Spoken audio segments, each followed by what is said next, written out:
Hello viewers, কেমন আছো? আমি এখন একটা নতুন ভিডিও নিয়ে হাজির হলাম ফটোশপ নিয়ে। অ্যাডোব ফটোশপের যেসব এডিট অপশনগুলো থাকে, যে টুলগুলো থাকে, সেই টুলগুলো নিয়ে আবার হাজির হলাম।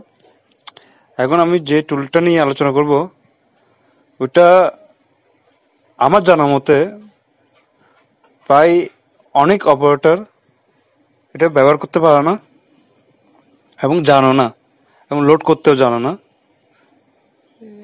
এই টুলগুলো।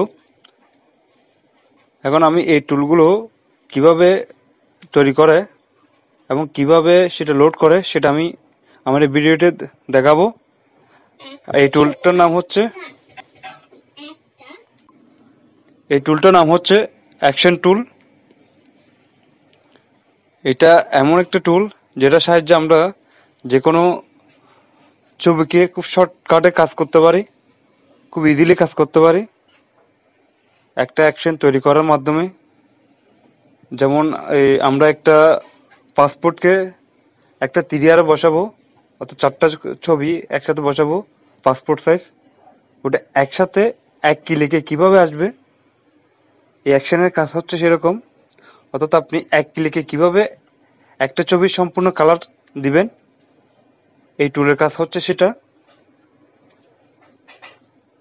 কিভাবে আপনি একটা ফটোর পেপারে পাসপোর্ট এবং স্ট্যাম্প একসাথে কিভাবে বসাবেন, ওটা নিয়ে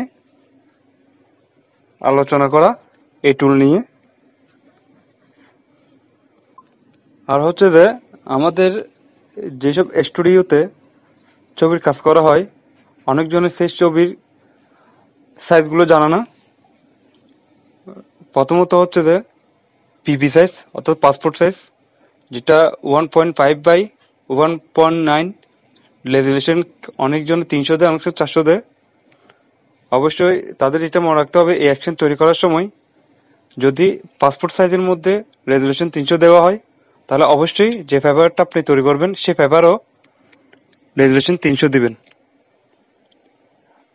পাসপোর্টে 300 রেজুলেশন দিলেন এবং একটা পেপারে বা 3 বা 4 পেপারে যদি আপনি 400 রেজুলেশন দেন, তাহলে ওই অ্যাকশনটা কোনো সময় তৈরি করা যাবে না বা সঠিক হবে না। এছাড়া আমরা অনেক সময় অনেকজনে অনেক ধরনের পাসপোর্ট সাইজ তৈরি করি।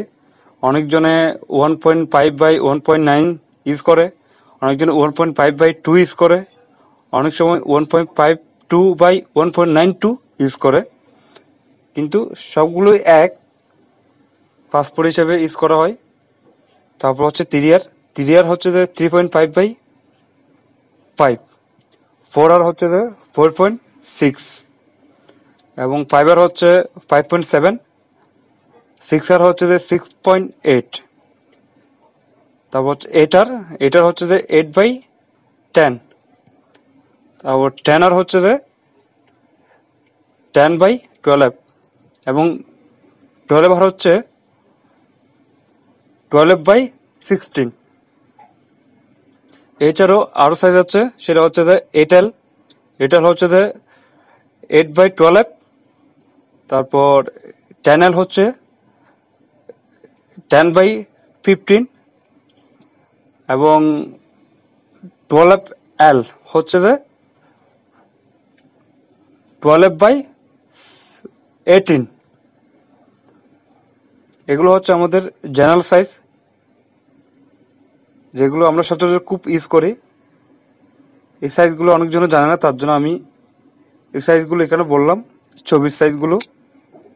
আর আমার এই ভিডিওটা ভালো লাগলে অবশ্যই লাইক ও কমেন্ট করবে এবং অবশ্যই শেয়ার করবে এবং সাবস্ক্রাইব করবে আমার চ্যানেলটি, এনএস সুমন চ্যানেলটি সাবস্ক্রাইব করবে, যাতে আমার যেসব ভিডিও আমি আপলোড দিই সেগুলো সবার আগে যাতে তোমরা পাও।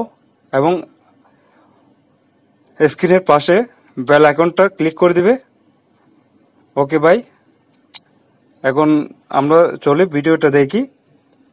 আর অবশ্যই ভিডিওটা স্কিপ দিয়ে বা টেনে দেখবেন না, সেটা সম্পূর্ণ দেখবেন। সম্পূর্ণ দেখলে ভিডিওটার মূল উদ্দেশ্যগুলো বা মূল কাজগুলো বুঝে যাবে।